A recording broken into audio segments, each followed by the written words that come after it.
A salvo always perseveres. I don't know how many things now I've quit in my life. I've quit the flute, the bass, the piano, countless other instruments. I've quit sports, I've quit dance, I've quit on various clubs.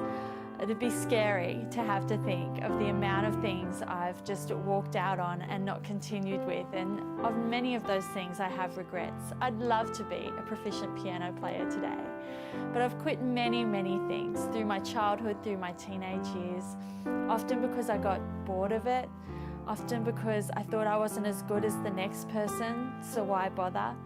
Sometimes I quit just because it got too hard.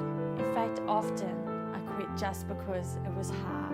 It required effort, it required energy, and I just didn't want to have to go through with it anymore. You know, Scripture talks to us heaps about perseverance. Romans chapter 5 says that we can rejoice in our sufferings because suffering produces perseverance, and that perseverance in us produces character, and character produces a hope that never disappoints. James chapter 1 also talks about perseverance. Let me share that with you. It's in James 1 verse 2, and it says this: "Consider it pure joy, my brothers, whenever you face trials of many kinds, because you know that the testing of your faith develops perseverance.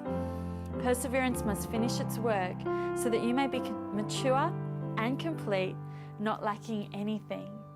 Scripture makes it pretty clear to me that perseverance is an end goal that we need to desire, that perseverance is a positive thing with great results, like a maturity that leaves us not lacking anything. I'm so glad that in the Salvation Army we have a rich history of people who have gone before us and persevered. Because of the perseverance of others, we've seen the age of consent increased from 13 to 16 in England. We've seen addicts set free. We've seen nations receive the gospel.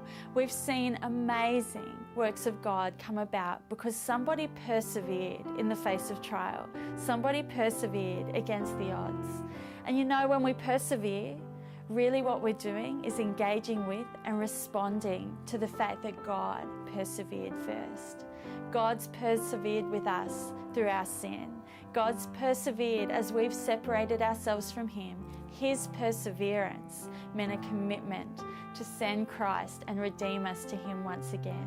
When we persevere, it's in response to God's perseverance, His initial persevering work that redeems us back to Him. His perseverance with us, His people who were far.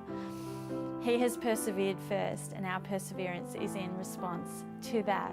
So we as salvos are called to persevere through trials, to persevere through persecution, to persevere when things get tough, to persevere through fatigue, to persevere through mockery. And I wonder what it is that you're needing to persevere with this week. But I pray you'll find encouragement in knowing that God has persevered with each of us, and He empowers us to persevere through the most difficult things so that we can be mature and complete, not lacking in any